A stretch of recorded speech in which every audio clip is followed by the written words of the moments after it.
오늘 말씀 여호수아 6장 27절에서 7장 5절까지 말씀입니다. 한 절씩 교독하겠습니다.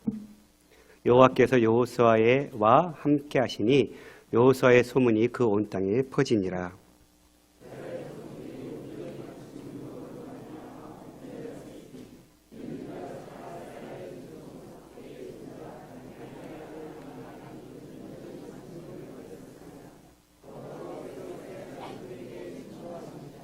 여호수아가 여리고에서 사람을 벳엘 동쪽 베다원 곁에 있는 아이로 보내며 그들에게 말하여 이르되 올라가서 그 땅을 정탐하라 하며 그 사람들이 올라가서 아이를 정탐하고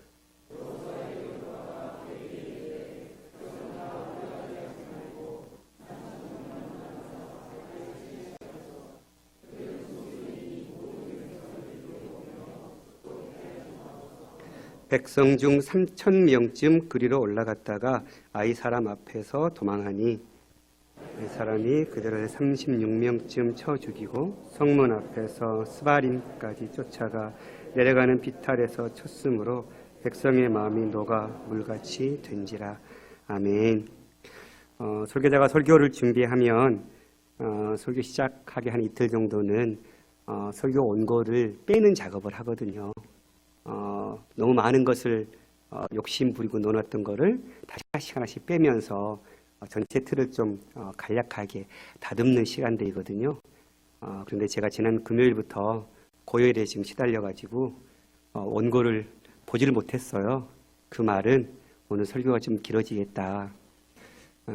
미리 말씀을 드려야 저도 여러분들 용납을 해주셔야 지금 침이 바짝 마르는데 빨리 하려고 하면 또 발음도 안 들릴 것 같고, 그러니까 평상시에 정 목사님 통해서 긴 설교 말씀 듣는 거 많이 훈련되셨잖아요.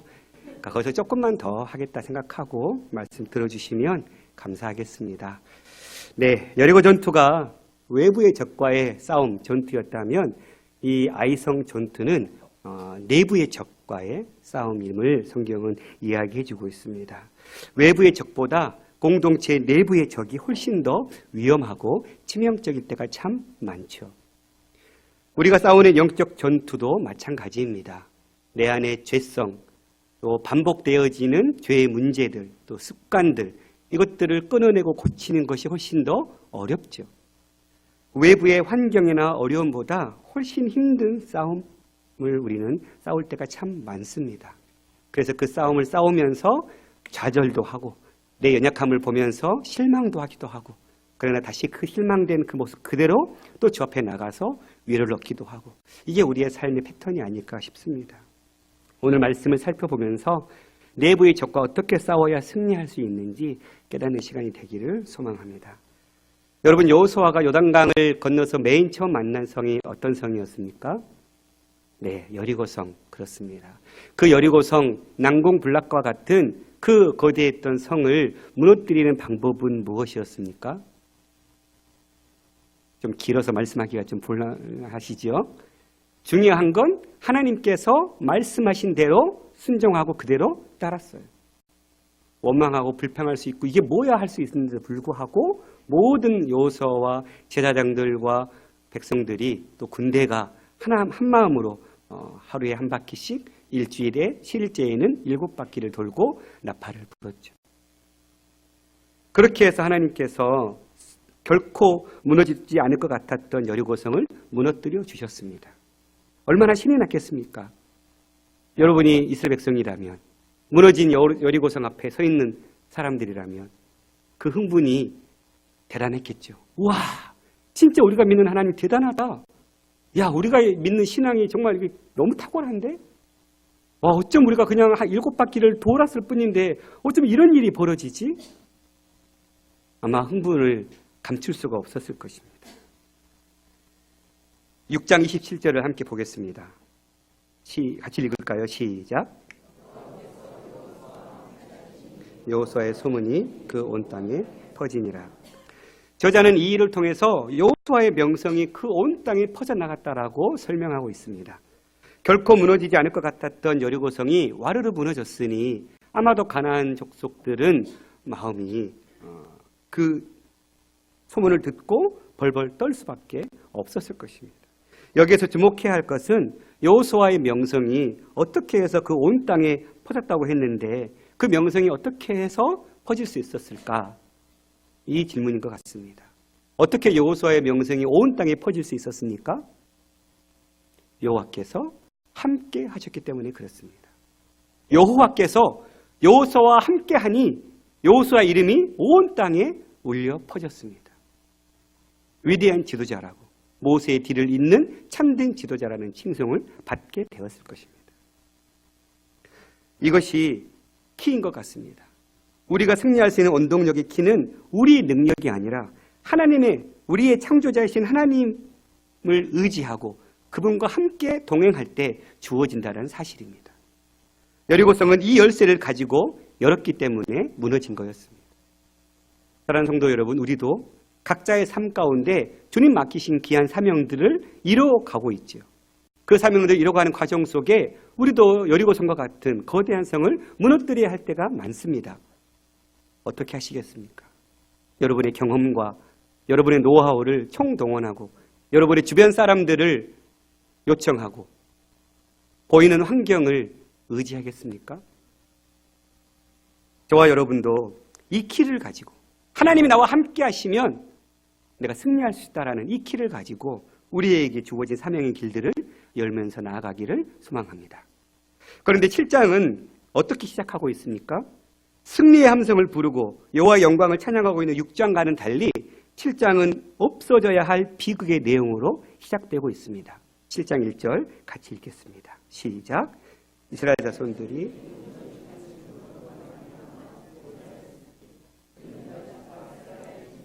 갈미의 아들 아간이 온전히 바친 물건을 가졌습니다. 여호와께서 이스라엘 자손들에게 진노하시니라. 7장 1절은 이후에 벌어질 일에 대한 요약적 진술 부분입니다. 앞에서 축약적으로 요약해놓고 뒤에 가서 그 요약한 내용을 상세하게 다루고 있는 것이죠. 여리고성을 정복한 이후에 한쪽에서는 여호와를 향한 함성이 울려 퍼졌지만 한쪽 구석에서는 범죄의 씨앗이 자라고 있었습니다. 아무도 몰랐습니다. 오직 여호와를 찬양하는 그 함성 소리에 묻혀서 설마 뒤에서 이런 죄악이 싹트고 있었을지는 꿈에도 생각하지 못했습니다. 그래서 그 흥분된 마음을 가지고 다음 장소인 아이성을 향해서 갔던 것입니다. 이스라엘 군대는 아간의 범죄로 인해서 철저한 패배를 맛보게 되고 도망치듯 후퇴할 수밖에 없었습니다. 여호수아서는 이스라엘의 아이성 패배가 하나님의 무능이나 하나님의 신실하지 못함 때문에 진 거라고 이야기하지 않습니다. 아이성 전투의 첫 번째 패배의 원인은 온전히 바친 물건, 히브리어로 헤렘이라고 하는데 이는 진멸하다라는 단어로 말로도 번역할 수 있습니다. 온전히 진멸시키고 하나님께 온전히 바쳐야 될 것을 바치지 않고 취했기 때문에 범죄했다라고 성경은 이야기하고 있고 그것 때문에 졌다라고 이야기하고 있습니다. 사람이든 짐승이든 재물이든 간에 여호와께 바친 것은 그 어떤 것도 무엇이든 팔거나 다른 어떤 것으로도 대체하면 안 되었습니다. 모든 걸 다 온전히 바쳐야 했습니다. 여리고성 전투는 가나안 땅을 향하는 정복 전쟁 가운데 첫 번째 전투입니다. 이 첫 번째 전투, 마치 첫 아들을 하나님께 바치고 레위인들을 하나님께 바치는 것처럼 이 첫 번째 전쟁은 하나님께 온전히 바쳐서 드려야 했던 전쟁이었습니다. 그래서 하나님은 그 모든 전쟁 가운데 취하는 물건을 하나도 너희들 개인적으로 취하지 말고 온전히 바치라라고 명령한 것입니다. 모든 일이 잘 되고 있을 때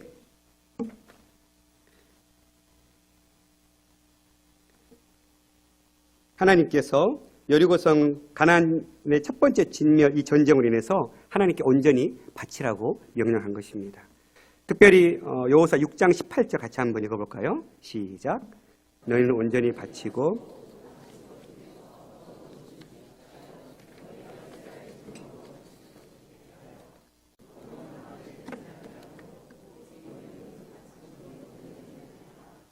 새 번역은 좀 더 쉽게 번역해주고 있습니다. 너희가 전멸시켜서 바치는 그 재물을 가져가면 이스라엘 군대는 너희 때문에 전멸할 것이다. 이게 하나님의 명령이었습니다. 모든 걸 다 바쳐라. 그런데 하나라도 가져가면, 개인이 취하면 그 죄 때문에 이스라엘 전체의 죄를 내가 물을 거다 라고 말씀한 것입니다. 그렇습니다. 아간은 하나님의 언약을 어겼습니다. 그런데 이상한 것은 이 죄는 아간이 범했는데 이스라엘이 범죄했다고 표현하고 있는 것입니다. 이 6장 18절 말씀 때문에 그렇습니다. 죄는 아간 혼자 지었지만 하나님의 진노는 이스라엘 전체에 내리고 있는 것입니다. 아간의 죄를 민족 전체의 책임으로 돌리고 있습니다. 그래서 7장 11절에 이스라엘이 범죄하였다고 말합니다. 같이 한번 읽어볼까요? 이스라엘 범죄하여 내가 그들에게 명령한 나의 언약을 어겼으며 또한 그들이 온전히 바친 물건을 가져가고 도둑질하며 속이고 그것을 그들의 물건 가운데 두었느니라. 제가 지금 정신이 없네요. 건너뛰었네요. 네. 이 범죄했다라는 말이라는 단어는 하나님 앞에 신실치 못한 행동을 이야기할 때 쓰는 단어입니다. 이 신실치 못하라는 단어는 하나님과 백성 사이에 언약의 관계를 깨뜨릴 때 쓰는 단어인 것입니다. 헤렘의 규정을 어긴 것은 신실치 못한 행동으로 하나님과의 언약을 어긴 것입니다. 어떻게 어겼습니까? 아간은 하나님께 온전히 바쳐질 물건을 훔쳤습니다. 그래서 아간이 헤렘 명령을 어긴 것은 하나님께 온전히 바쳐야 할 것을 훔친 것이고 이는 언약을 어긴 것이기 때문에 11절에서 언약을 어긴 거라고 이야기한 것입니다. 구약에 나타난 이스라엘 종교의 특징은 공동체 신앙입니다. 개인은 공동체의 일부이고 공동체를 떠난 개인은 존재의 의미가 없습니다. 또한 개인의 잘못은 공동체가 함께 책임을 져야 하지요. 때문에 현재 한국교회 안에 있는 신앙의 개인주의하는 성경적 개념이 아닙니다. 큰 교회, 많은 교회에 가서 그저 썬데이 크리스찬으로서의 삶을 사는 것, 그냥 누구에게도 내 삶을 오픈하지 않고 들키지 않고 그냥 하나님 앞에 일주일에 한 번 예배드리는 것으로 내가 그리스도인의 모든 사명을 다했다고 착각하는 것, 그것은 성경이 이야기하고 있는 원리가 아닌 것이죠. 함께 공동생활을 하면서 울고 웃고 아프고 같이 싸매고 용서하고 치유하고 회복하고 이것이 공동체를 통해서 우리의 신앙의 유익을 가져다 주기 때문에 그렇습니다. 그래서 공동체 안에 죄가 있다면 그것은 함께 공동체 전체가 책임져야 될 것도 있는 것이. 기독교 신앙은 공동체성임을 기억해야 할 것입니다. 첫 번째 패배 원인에 대해서는 나중에 10절에 가서 다시 살펴보겠습니다. 2절, 3절은 두 번째 패배 원인을 말하고 있습니다. 같이 읽겠습니다. 여호수아가 여리고에서 사람을 베델 동쪽 베델 곁에 있는 그 정탐하라 하매 그 사람들이 올라가서 아이를 정탐하고 여호수아에게로 돌아와 그에게 이르되 백성을 다 올라가게 하지 말고 2-3천 명만 올라가서 아이를 치게 하소서. 그들은 소수이니 모든 백성을 그리로 보내어 수고롭게 하지 마소서 하므로 여리고성을 무너뜨린 이스라엘 백성들은 의기양양해졌습니다. 첫 번째 여리고성을 공격할 때는 얼마나 긴장했을지 모르겠습니다. 그런데 하나님의 말씀으로 쉽게 여리고성이 무너질 때 이스라엘 백성들은 한숨을 놓았을 것입니다. 그거 별거 아니네. 괜히 긴장했네. 하나님 말씀 따를 걸 잘했네. 이제 보이는 아이성은 그 여리고성에 비하면 작게만 보입니다. 아마 이스라엘 백성들은 이 아이성을 보면서 회심의 미소를 지었을지 모르겠습니다. 아, 이쯤이야. 우리가 여리고성도 무너뜨렸는데. 여리고성을 무너뜨렸다는 자신감은 좋았습니다. 그런데 그들은 안일하게 아이성과의 전쟁을 치르게 됩니다. 정탐꾼을 보냈습니다. 그 정탐꾼들이 어떻게 보고합니까? 소수만 보내십시오. 2-3천 명만 올려 보내십시오. 충분합니다. 아이는 작은 성입니다. 충분히 승리할 수 있습니다. 이 말을 들은 여호수아는 백성 중에서 3천 명을 선발해서 보냈습니다. 이는 이스라엘이 방심했다는 것을 알려주고 있습니다. 이스라엘 백성이 해이해졌다는 것을 보여주고 있습니다. 마치 여리고성 전투가 자기들의 수고와 노력으로 된 것처럼 착각하고 있는 것입니다. 수고와 노력의 결과로 여리고성이 무너진 것처럼 생각하고 있는 것입니다. 그래서 아이성도 자신들의 수고로 빼앗을 수 있다고 생각했는지 모르겠습니다. 하나님이 이루신 것을 자신이 이룬 것처럼 착각한 것입니다. 이것이 패배의 두 번째 원인인 교만입니다. 우리도 이러한 실수를 할 때가 참 많습니다. 하나님이 함께 하셔서 좋은 열매를 거두었는데 마치 내 능력으로, 내 실력으로, 내 경험으로, 내 노하우로 그 열매를 얻은 것처럼 함께 해주셨던 하나님은 쏙 잊어버리고 나를 드러낼 때가 얼마나 많은지 모르겠습니다. 교만입니다.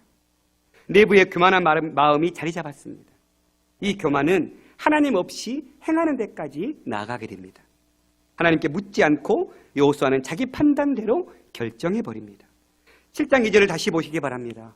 아무런 문제가 없는 말씀처럼 보이지만 주목해서 보면 여리고성을 무너뜨리기 위해 준비할 때와는 아주 다른 모습을 보여주고 있습니다. 6장에서 여리고성을 무너뜨릴 때는 여호와께서 여호수아에게 이르시되, 그래서 하나님께서 전투의 방법을 일러주신 대로 순종했지요. 그런데 7장 2절은 어떻게 시작하고 있습니까? 여호수아가 여리고에서 사람을 베델 동쪽 베다온 곁에 있는 아이로 보내매. 주어가 하나님이 아닌 여호수아로 바뀌어버렸습니다. 하나님이 함께 하셔서 여리고성을 무너뜨렸는데 그 함께 하신 승리의 원인은 제거해버린 채 자신이 싸워서 이길 수 있다라고 주어를 가져와 버린 것입니다. 무슨 이야기입니까? 여리고성 승리는 하나님이 하신 일이었습니다. 그러나 아이성의 패배는 여호수아가 한 것입니다. 이스라엘 백성들이 여리고성을 무너뜨릴 때 그들이 무언가를 시도하려고 했습니까? 아닙니다. 그들은 단지 하나님을 신뢰하고 순종했을 뿐입니다. 그랬더니 하나님께서 여리고성을 무너뜨려 주셨습니다. 우리가 하나님을 신뢰하고 믿으면 그분은 우리 안에서 승리해 주십니다. 그리고 그 성공의 결과를 우리는 맛보게 되는 것이죠. 이것이 바로 신앙의 기쁨입니다. 그런데 아이성은 어떻습니까? 한 번 승리를 맛본 여호수아는 이제 하나님 없이 자신이 무언가를 해보려고 작정하고 있습니다. 교만입니다. 결국 그는 가나안 전쟁 중에 유일한 패배를 당하는 결과를 얻게 됩니다. 교만에 대한 답은 전쟁의 승리가 아닌 패배였습니다. 여호와께서 함께 하셔서 여호수아의 소문이 온 땅에 퍼졌는데 이제는 정반대가 되어버렸습니다. 아이성의 문제는 이스라엘 백성의 수가 모자라서 패배한 게 아닙니다. 아이성의 패배는 힘의 근원이 하나님으로부터 나오지 않았다는 데 있습니다. 여리고성 전투, 또 이후에 남쪽 연합군 전투, 또 북쪽 연합군 전투 할 때는 다 여호와께서 여호수아에게 이르시되라고 시작하고 있습니다. 모든 전쟁을 하나님께서 알려주신 대로 순종했을 뿐입니다. 하물며 14장에 갈렙의 전투, 헤브론을 차지할 때도 갈렙은 여호와께서 내게 말씀해 주신 대로 라는 표현을 쓰고 있습니다. 그러면서 여호와가 나와 함께 하시면 내가 저 성을 무너뜨릴 수 있습니다라고 고백하고 있습니다. 아이성을 제외한 모든 전투의 주인은 주어는 다 하나님이었습니다. 그런데 아이성에서는 마치 자기가 주어의 역할을 감당하고 있습니다. 아무것도 할 수 있는 능력이 없는 그가 하나님이 해주신 그 실력, 그 능력을 보고 난 이후에 마치 그것이 자기 안에서 나온 것처럼 착각하고 있는 것이죠.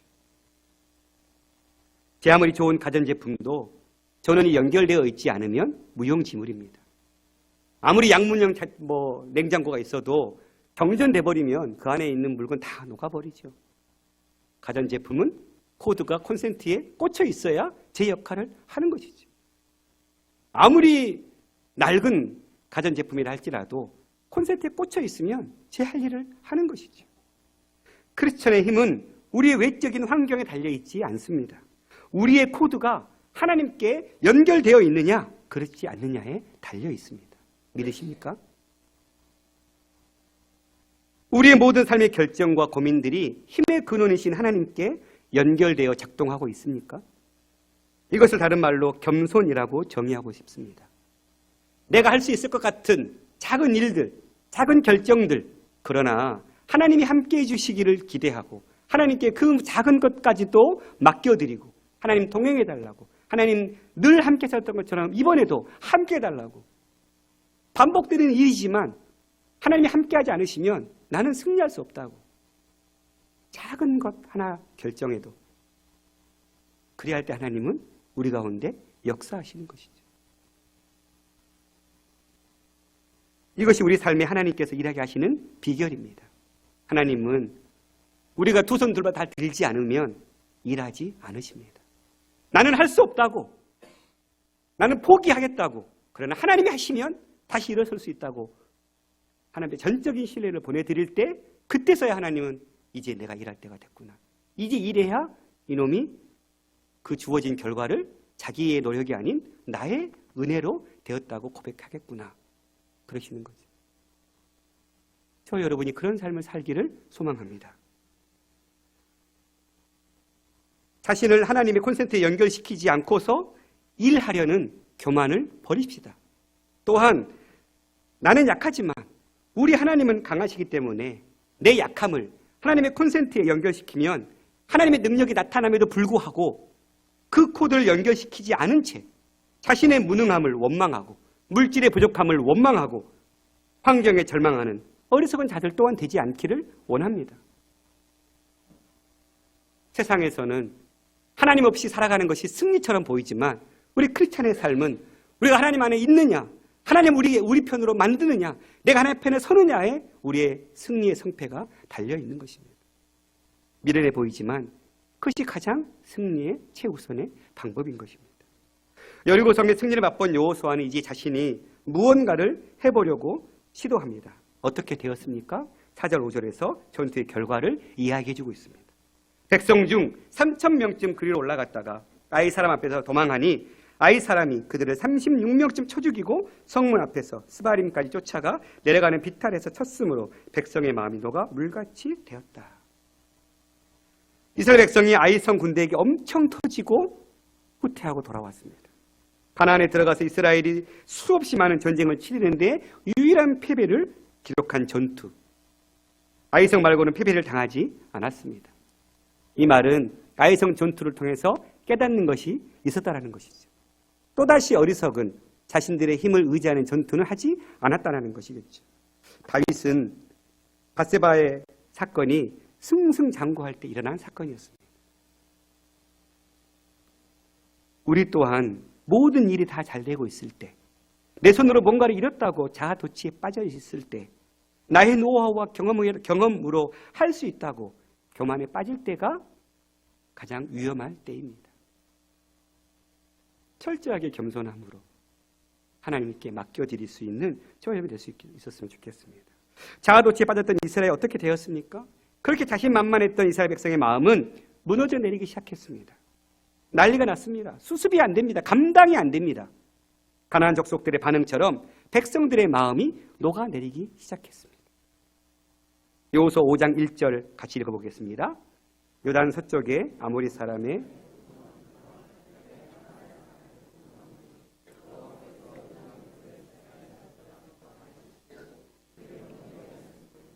마음이 녹았고 이스라엘 자손들 때문에 정신을 잃었더라. 기적적인 방법으로 요단강을 건너온 이스라엘 백성들을 보고 가나안 족속들의 마음은 녹았다라는 표현을 썼습니다. 그런데 이 표현은 이제 누구에게 쓰고 있는 것입니까? 이스라엘 백성에게 쓰고 있습니다. 이는 이스라엘이 하나님의 대적이 되었다라는 말입니다. 이스라엘도 잘못하게 되면 그들이 하나님의 헤렘의 대상이 된다는, 즉 진멸의 대상이 된다라는 말씀입니다. 하나님은 어느 쪽 편이 아니라 이스라엘도 잘못하면 진멸의 대상이 될 수 있다는 것을 경고하고 있습니다. 그 경고가 이루어지는 것이 바벨론 포로 사건이죠. 철저하게 바벨론을 통해서 이스라엘은 멸망당했습니다. 진멸당한 것입니다. 바벨론 포로는 이스라엘을 헤렘시킨 것이고 이스라엘 백성들이 가나안 사람의 운명을 맞이하게 된 것입니다. 왜요? 가나안에 들어가 살면서 약속의 자녀의 삶을 살아야 될 그들이 하나님을 섬기고 하나님만을 의지하고 하나님 말씀대로 자라나 우러나 치우치지 않고 앞만 보고 하나님만 바라보고 살아가야 될 그들이 가나안 땅의 남은 족속들의 신앙의 모습을 배우고 그들의 문화를 배우면서 다신 신앙에 빠져버리고 하나님도 그저 하나의 전쟁의 신으로 전락해버리는 그런 삶을 살았기 때문에 이스라엘은 헤렘, 진멸당할 수밖에 없었습니다. 이처럼 하나님은 어느 한 민족을 편드시는 민족주의적 하나님이 아닙니다. 이 내용을 비판하는 많은 사람들은 하나님이 이스라엘 편을 들어서 가나안을 쓸었다라고 표현하고 있습니다. 그러나 하나님은 그런 분이 아니십니다. 그리고 아이성 사건은 그러한 예를 제시해 주고 있는 것이죠. 이스라엘이 하나님 편에 서지 않으면 패배할 수 있다는 것을, 진멸당할 수 있다는 것을 보여주고 있는 것입니다. 우리 그리스도인이 세상에 보내신 이 땅에서 그리스도인답게 살아내지 않으면 우리는 진멸당하게 되는 것입니다. 한국교회가 이렇게 살지 못했기 때문에 지금 이 모양 이 꼴로 살고 있는 것입니다. 한국교회 목사들이, 저와 같은 목사들이, 말씀을 전하는 목사들이 전하는 말씀대로 살지 않고 그저 하나의 신화로만 전하고 있기 때문에 그들은 복음을 믿지 않는다고 저는 단언합니다. 복음을 믿는다면, 마지막 멸망의 때를 그들이 기억한다면 그렇게 목회를 할 수가 없습니다. 그리스도께 향하게 하는 거룩한 신부로 만들어야 될 성도들을 자신을 추종하는 자신의 종들로 만들어버리는 이 죄악들을 어찌해야 합니까? 하나님과 언약을 지키지 않음으로 인해 아이성의 패배를 맛본 지도자 여호수아가 어떻게 반응합니까? 6절 9절이 여호수아의 반응을 말해주고 있습니다. 여호수아가 옷을 찢고 이스라엘 장로들과 함께 여호와의 궤 앞에서 땅에 엎드려 머리에 티끌을 뒤집어 쓰고 저물도록 있다가 이르되 슬프도소이다. 주 여호와여, 어찌하여 이 백성을 인도하여 요단을 건너게 하시고 우리를 아모리 사람의 손에 넘겨 멸망시키려 하시니까 우리가 요단 저쪽을 만족하게 여겨주시고 거주하였다면 좋을 뻔하였나이다. 주여, 이스라엘이 그의 원수들 앞에서 돌아섰으니 내가 무슨 말을 하오리이까?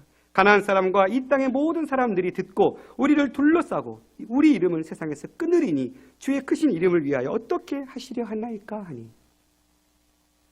여호수아가 보여주고 있는 옷을 찢는 것은 극도의 슬픔을 표현하는 행위이죠. 또 여호와의 궤 앞에 엎드렸다는 것은 하나님 앞에 엎드렸다는 표현입니다. 또한 머리에 티끌을 썼다는 것은 아주 비참한 모습을 나타내고 있는 모습입니다. 우리도 어려움에 처할 때 이렇게 기도를 해야 되겠죠. 그런데 여호수아의 기도의 내용이 어떻습니까?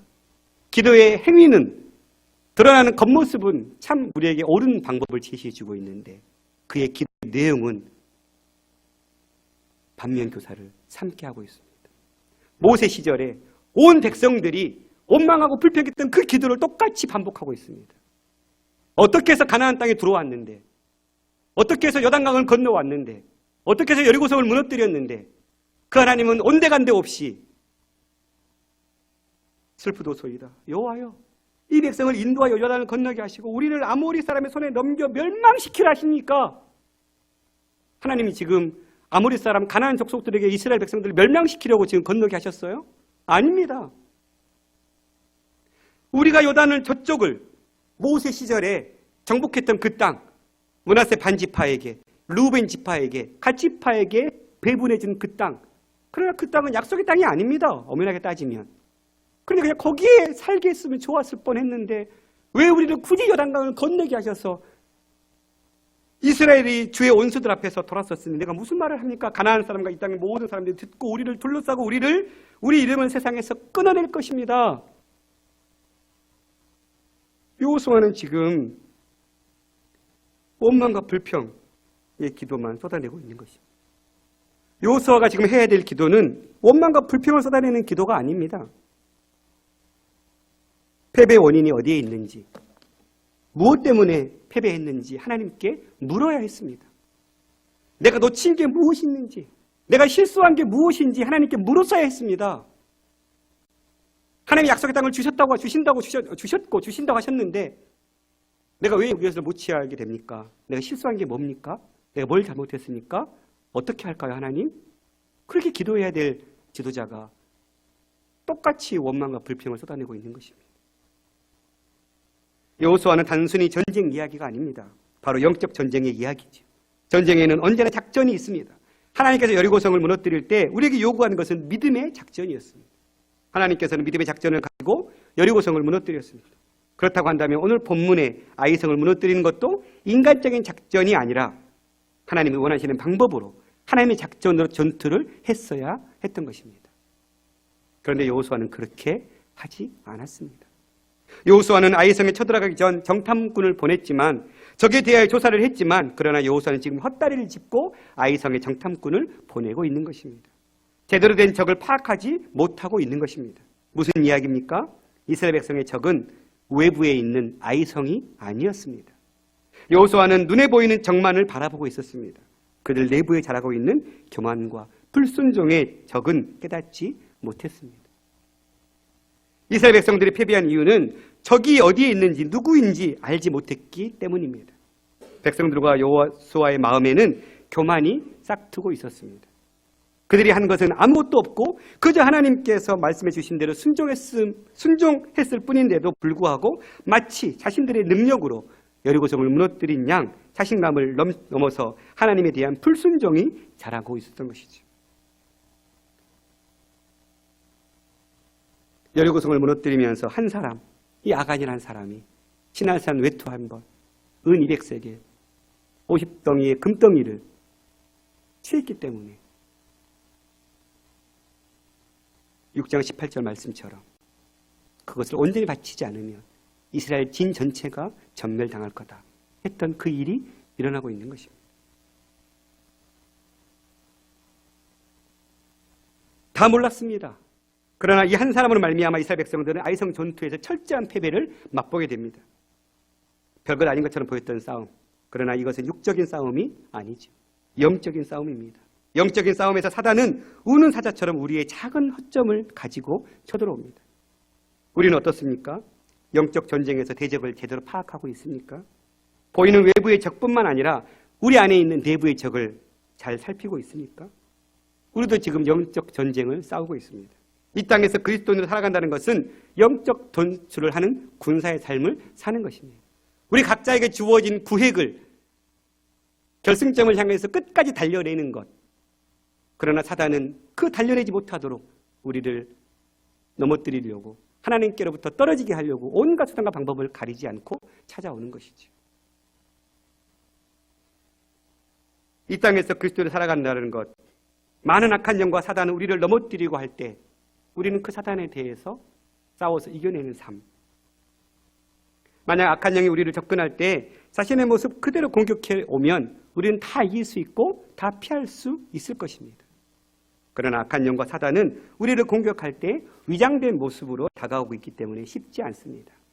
무슨 말입니까? 우리가 깨어있지 않다면, 우리가 하나님의 말씀으로 충만히 채워져 있지 않다면, 우리가 기도의 훈련들을 통해서 우리의 영적인 깊이가 깊어져 있지 않다면, 하나님의 말씀대로 살려고 하는 거룩한 싸움의 그 치열한 전투의 삶이 있지 않는다면 우리에게 다가오는, 교묘하게 우리의 눈을 속이며 찾아오는 그 사단의 공격 앞에 우리는 허무하게 무너질 수밖에 없습니다.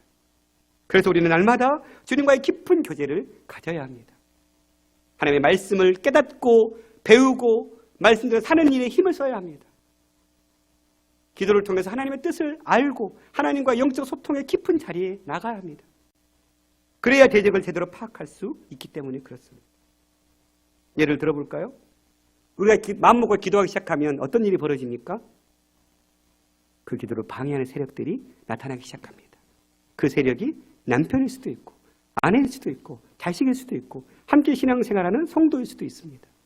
평상시에는 아무런 문제가 없었는데, 관계에 문제가 없었는데 내가 뭔가 하나님 앞에서 좀 더 깊은 영적인 삶을 살아보려고 마음 먹었을 때 그 마음을 먹지 못하도록 사단은 교묘하게 함정을 파놓습니다. 그리고 우리는 그 함정이 함정인지 깨닫지 못하고 넘어가 버립니다. 제가 신혼 때 언젠가 한번 말씀드렸습니다. 잠실교회를 섬길 때 지난번에 여름 수련회 때 오셨던 공인영 간사님, 그때 예수전도단 간사님이셨거든요. 그분이 청년부 찬양 인도를 한 300명 모이는 청년부 찬양 인도를 하셨고 저는 그 옆에서 싱어 역할을 했어요. 그리고 그분이 사임하시고 제가 초등부 2학년 전도사를 하면서 청년부 찬양 인도를 했습니다. 그런데 토요일만 되면 아내랑 싸우는 거예요. 나 지금 300명 청년들과 지금 뜨겁게 찬양해야 되는데 그냥 좀 비껴주면 될 텐데 우리 안에 또 뚝심 있게 맨 앞에도 앉아 있어요. 불편하게. 너 그렇게 그런 마음으로 찬양하는 게 예배자 맞아? 이렇게 꽂아지는 것 같아요. 어떻게 했어요? 지옥과 같았어요. 근데 그걸 몰랐어요. 아내도 모르고 저도 몰랐고. 아내는 영화를 참 좋아해서 TV에 나온 영화를 참 자주 봐요. 어떨 때 싸울 때 TV를 깨버릴 수는 없고 다시 사야 하면 돈이 아까우니까, 돈 없으니까 TV 선을 잘라버렸어요. 그때 지지하는 우리 아내, 저는 선풍기 없으면 못 살거든요. 선풍기 선을 잘라버리는 거예요. 이런 말도 안 되는 싸움을 한 거예요. 그런데 뭔가 싸울 만한 것 가지고 싸워야죠. 그냥 지나가다가 아무런 감정도 없이 그냥 툭 내뱉은 말 한마디가 가슴에 박히는 거예요. 당신한테 그렇게 얘기할 수 있어? 아니, 평상시 같으면 어떤 싸움의 거리도 아닌 말들인데 예민한 거예요. 그거를 거의 1년 동안 몰랐어요. 그래서 주일, 토요일마다 그렇게 싸웠던 거예요. 매번은 아니었지만 종종. 그리고는 둘 다 딱 깨달았어요. 여보, 이건 우리의 부족함만은 아닌 것 같아. 이건 당신과 우리 사역을 방해하는 사단의 괴계 같아. 우리 이거 토요일 날은 좀 더 서로에게 말 한마디도 조심스럽게 하자. 그거를 거의 1년 다 돼서 깨달은 거예요. 사단은 이렇게 우리를 교묘하게 무너뜨리려고 해요. 본문의 여호수아도 마찬가지입니다. 여리고 성을 무너뜨리고 기분이 가장 좋았을 때 그들을 기다리고 있었던 것은 승리의 축제가 아니었습니다. 이스라엘 군대를 무너뜨리기 위한 악한 세력이었습니다. 이것을 깨달아야 합니다. 어떤 문제가 발생하면 우리는 문제만 볼 때가 많습니다. 그러나 기억하십시오. 문제만 바라보지 맙시다. 현실도 바라보고 영적인 것도 같이 바라봐야 합니다. 영적인 것과 너무 영적인 것만 추구하면 안 됩니다. 뭐 어떤 질병이든 뭐든 다 영적인 거로 해석하는 것도 문제지만 또 모든 걸 다 현실로만 바라보는 것도 문제입니다. 현실과 영적인 것을 잘 분별할 수 있는 영적 능력이 우리에게 있어야 하지요. 이렇게 여호수아의 연약함에도 불구하고 여호수아 이렇게 원망의 기도를 들었음에도 불구하고 하나님은 어떻게 해주십니까? 문제의 원인과 해결 방안을 알려주십니다. 우리도 이럴 때 많잖아요. 하나님의 법이 불신앙으로 섰는데 그는 우리를 내머리를 차게 내버리지 않으시고 다시 품어주시는 아버지의 사랑. 여호수아에게 그렇게 지금 찾아오십니다. 하나님의 답변 10절에서 12절 같이 읽겠습니다. 시작.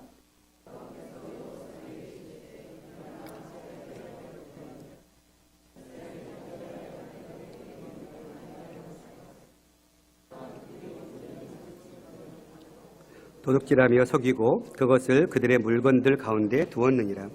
그러므로 이스라엘 자손들이 그들의 원수 앞에 능히 맞서지 못하고 그 앞에 돌아섰나니 이는 그들도 온전히 바친 것이 됨이라. 그 온전히 바친 물건을 너희 중에서 멸하지 아니하면 내가 다시 너희와 함께 있지 아니하리라. 아이성 패배의 원인 첫 번째 내부의 적을 파악하지 못한 일에 대해서 자세한 답변을 해주시는데 11절에 보면 5가지 동사를 사용하시면서 죄악을 말씀해 주고 있습니다. 범죄했다, 어겼다, 가져갔다, 도둑질했다, 속였다. 아간의 범죄가 얼마나 심각한 범죄였는지를 하나님은 말씀하고 있는 것입니다. 인간적으로 볼 때 아간의 범죄는 심각해 보이지 않습니다. 지극히 적은 전리품을 취한 것에 불과합니다. 그러나 신앙적으로는 그렇지 않습니다. 이처럼 하나님의 관점과 우리의 관점은 매우 다를 수 있습니다. 우리는 사건과 문제를 하나님의 관점에서 바라보려는 시도가 필요합니다. 아간의 범죄는 하나님과의 관계를 깨트리는 큰 죄였습니다. 그 결과는 하나님은 더 이상 이스라엘과 함께하지 않겠다고 하는 것입니다. 하나님의 임재가 떠난 결과는 실패와 재앙, 저주였습니다. 그래서 하나님의 임재가 떠나서는 안 되는 것이죠. 한국교회 안에 이 교만의 죄악의 문제, 이 불순종의 죄악의 문제가 가득 차 있지는 않습니까? 한국교회에 경종을 울리는 하나님의 말씀으로 들어야 할 줄 믿습니다. 그곳에 하나님은 계실 수가 없습니다. 하나님이 임재하실 수가 없습니다. 하나님은 거룩하신 분이기 때문에 죄 가운데 함께 임재할 수 없습니다. 그런데 하나님은 떠났는데도 불구하고, 그래서 우상의 소굴이 되었는데도 불구하고 그들은 여전히 교회라고 착각하고 이해하게 있습니다. 하나님은 그 교회의 주인이 아니신데, 목사가 그 교회의 주인이 되어 있는데, 어느 특정 그룹들이 그 교회의 주인이 되어 있는데, 주인이신 하나님의 자리를 빼앗아 버리고 하나님은 저 멀리 쫓아버렸는데 더 이상 교회가 아닌데 그들은 여전히 교회라고 이야기하고 있는 이 현실. 세상보다도 못한 부정과 부패가 가득 찬 교회 위에 하나님께서 임재하실 수가 없습니다. 그래서 우리는 우리 생동교회 안에 이런 죄악들이 있지는 않는지 늘 살펴야 합니다. 목회자는 목회자대로, 성도든 성도대로 늘 우리를 점검해야 합니다. 이것은 개개인의 삶에도 적용되는 질문입니다. 하나님의 해결책은 어떻습니까? 정확한 해결책을 제시해 주는데 13절에서 15절입니다. 같이 읽겠습니다. 너는 일어나서 백성을 거룩하게 하여 이르기를 너희는 내일을 위하여 스스로 거룩하게 하라. 이스라엘의 하나님 여호와의 말씀에 이스라엘아 너희 가운데 온전히 바친 물건이 있나니 너희가 그 온전히 바친 물건을 너희 가운데에 제하기까지는 내 원수들 앞에 능히 맞서지 못하리라. 너희는 아침에 너희의 지파대로 가까이 나오라. 여호와께 뽑히는 그 지파는 그 족속대로 가까이 나올 것이요 여호와께 뽑히는 족속은 그 가족대로 가까이 나올 것이요 여호와께 뽑히는 그 가족은 그 남자들이 가까이 나올 것이며 온전히 바친 물건을 가진 자로 뽑힌 자를 불사르되 그와 그의 모든 소유를 그리하라. 이는 여호와의 언약을 어기고 이스라엘 가운데서 망령된 일을 행하였습니다 하셨다 하라. 세 가지의 방법을 해결책을 알려주십니다. 13절 백성을 성결케 해라. 그들 스스로를 거룩하게 해라. 나는 거룩하니 내가 임재하기 위해서는 너희가 거룩해야 한다. 14절 범죄자를 가려내라. 제비뽑기를 통해서 하나님 자신이 뽑아내겠다. 그래서 지파, 족속, 가족, 개인의 순서로 뽑아내고 있습니다. 그리고는 15절 범죄자의 모든 소유물을 다 불살라버려라. 그리해야 내가 너희와 함께 할 수 있다. 그렇지 않으면 내가 너희와 함께 할 수 없다. 이것이 하나님의 해결책이었습니다. 신명기 말씀에서 하나님은 이미 경고하셨습니다. 같이 한번 읽어보겠습니다. 너는 가증한 것을 내 집에 들이지 말라. 너도 그것과 같이 진멸당할까 하노라. 너는 그것을 멸리하며 심히 미워하라. 그것은 진멸당할 것입니다. 하나님은 우리 안에 욕심들, 우리의 세상적인 것들을 가지고 있지 말라. 그것 때문에 세상적인 유익을 얻기 위해서 가지고 있는 그것이 결국은 너를 죽이게 할 거다. 너를 사망에 이르게 할 거다. 그것과 함께 같이 진멸당할 수 있다. 주님은 경고하셨어요. 유다 지파는 12지파 중에 가장 유력한 지파입니다. 세라 족속은 창세기 28장에 다말이 유다에게서 낳은 쌍둥이 형제 중에 한 사람입니다. 유력한 명문 가문이에요. 24절에 보면 아가는 상당한 재력가인 것을 알 수 있어요. 그러니 아가는 이스라엘 백성 가운데 좋은 가문과 혈통, 재력을 가지고 있는 이스라엘의 백성이었어요. 그런데 이 아간이 이스라엘 공동체로부터 제외돼 버립니다. 라합과는 정반대의 결과를 얻게 되는 것이죠. 완전한 아웃사이더였던 라합은 이스라엘의 중심에 들어오게 되고 이스라엘의 중심부에 있었던 아간은 이스라엘 짐 밖으로 쫓겨나가게 되는 그런 일이 결과가 주어진 것입니다. 하나님은 이 사건을 통해서 이스라엘 나라에 대한 정체성을 가르쳐주고 있습니다. 누가 진정한 이스라엘인가? 누가 진정한 하나님의 백성인가? 아간인가? 라합인가? 이스라엘은 하나님께 대한 신앙으로 모인 공동체입니다. 하나님을 의지하고 하나님을 바라보고 하나님을 신뢰하고 따르는 자들이 하나님의 백성이다. 이스라엘도 헤렘의 대상이 될 수 있습니다. 하나님을 신뢰하지 않고 따르지 않으면. 하나님은 공의의 하나님이십니다. 하나님이 내 편이라는 잘못된 생각으로부터 벗어나야 합니다. 오히려 내가 하나님 편에 서야 하나님이 우리 편에 서시는 것이죠. 말씀을 마쳐가겠습니다. 이제 다시 전쟁을 합니다. 8장 1절입니다. 같이 읽겠습니다.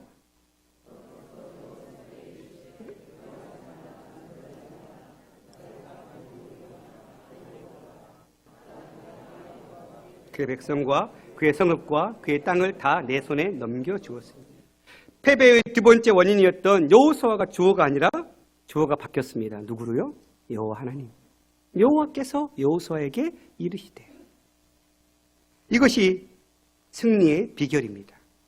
그리고 여리고성 점령 때와는 달리 아이성에서는 하나님께서 탈취한 물건과 가축을 취하라고 명령하십니다. 8장 2절에 보면 오직 거기서 탈취한 물건과 가축은 스스로 가지라.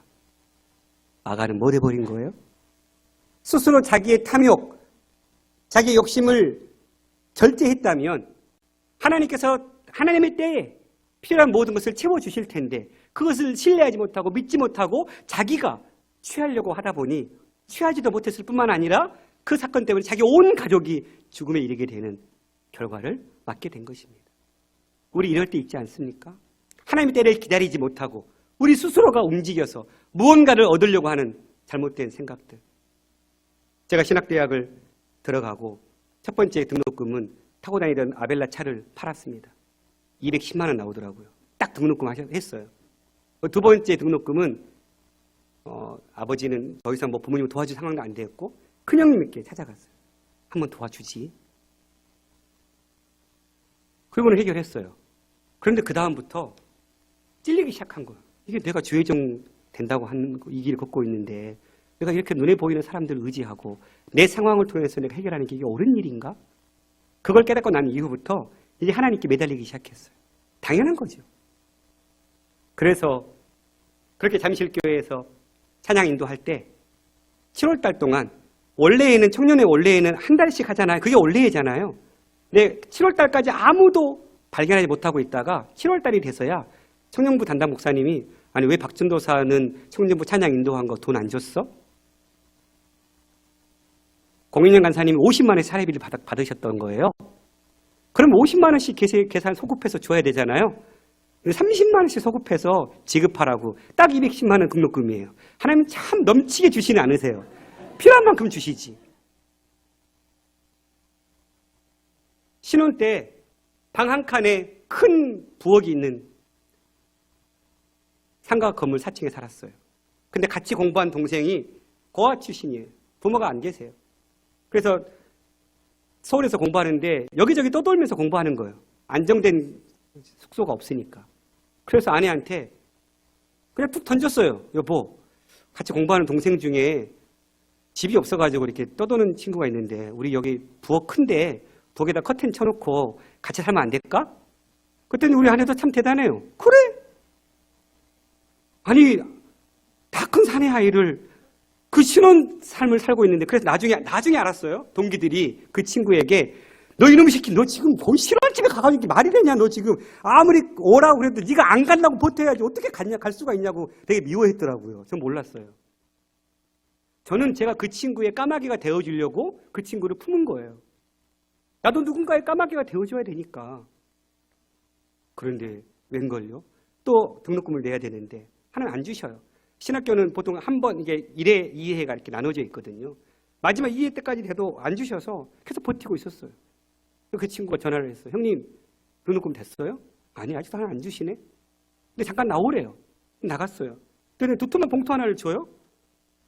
이거 뭐야? 그랬더니 형, 이번 달 이게 그 후원금이 더블로 들어와가지고 이거 어떻게 쓸까 고민하다가 형님 등록금 못했을 것 같아서 준다고. 이거 쓰시라고. 그래서 등록금을 해결했네요? 하나님, 나는 그 친구의 까마귀가 되려고 내가 그 친구를 품고 살았는데 도리어 하나님은 내 까마귀를 내 집에다가 모셔놓고 살게 했던 거예요. 내가 그 친구를 데리고 안 살았으면 이런 일이 일어났을까요? 내 생각과 하나님의 생각은 너무 달라요. 하나님은 당신의 계획으로 우리에게 가장 필요한 것을 채워주세요. 이게 우리 하나님인 줄 믿습니다. 그때를 기다려야 될 줄 믿습니다. 우리가 뭔가 얻으려고 행동하면 얻을 수 있는 건 거의 없어요. 얻어도 도리어 그것 때문에 더 한 걸 잃어버릴 수가 있다는 사실. 그래서 하나님의 때를 아간이 기다렸으면 아간도 다른 백성들처럼 신하사 외투뿐만이 아니라 다른 어떤 것도 다 얻었겠죠. 다 백성들은 지금 아이성 전투에서 얻은 건 다 가졌는데 지금 우리는 영적 전쟁을 하고 있습니다. 우리에게 주어진 믿음의 경주를 완주하기 위한 전투입니다. 영적 전쟁을 앞두고 외부의 문제도 잘 살펴야 하지만 우리 내부에 문제가 없는지 더 자세히 살펴봅시다. 그것이 나의 죄의 문제라면 하나님 앞에 철저하게 회개하며 나아갑시다. 하나님은 거룩한 분이기 때문에 죄와 함께 동행할 수가 없습니다. 예수 그리스도의 십자가 앞에 용서받지 못할 죄는 없습니다. 그러나 이 죄의 문제를 십자가 앞에 쏟아내지 않고서는 하나님의 임재, 하나님의 능력의 손길을 맛볼 수 없습니다. 또한 하나님께서 주시는 승리로 인해서 싹 트는 교만을 잘라버립시다. 철저하게 내려놓읍시다. 내가 할 수 있다고 생각되는 아주 작은 선택 하나에도 하나님의 도우심을 구하고 전적으로 의지합시다. 하나님께 전적인 신뢰를 보냅시다. 여호수아에서 계속적으로 강조되고 있는 것 중에 하나는 전쟁의 궁극적인 승리는 하나님께 있다는 사실입니다. 여러분, 우리 삶의 영적 전쟁의 승리는 어디에 있습니까? 하나님께 있습니다. 우리가 하나님에서 우리 죄의 문제를 해결하고 하나님을 붙잡고 의지할 때 우리는 하나님께 주시는 진정한 승리를 맛보게 될 줄 믿습니다. 내부의 적을 잘 살핌으로 승리의 삶을 사시는 저와 여러분이 되기를 간절히 축원합니다. 찬양하고 기도하겠습니다.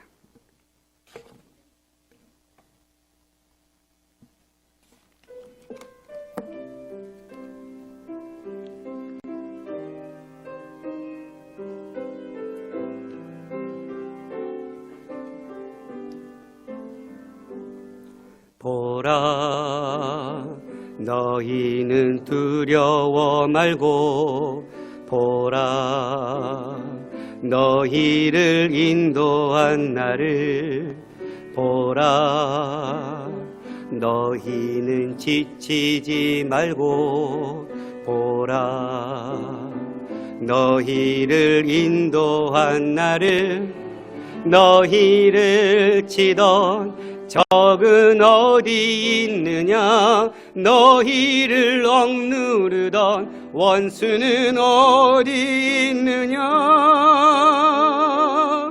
보라, 하나님 구원을 보라, 하나님 능력을 너희를 위해서 싸우시는 주의 손을 보라, 보라, 하나님 구원을 보라, 하나님 능력을 너희를 위해서 싸우시는 주의 손을 보라. 우리에게 주어진 이 영적 전쟁을 승리하기 위해서 우리는 우리의 내부의 적을 잘 살피고 하나님 앞에 고백해야 될 죄의 문제가 있다면 철저하게 고백하고 하나님 한 분만을 바라보고 우리를 대신해서 싸우신 여호와만을 의지하는 삶을 살게 해달라고 같이 이 시간 말씀 붙들고 기도합시다.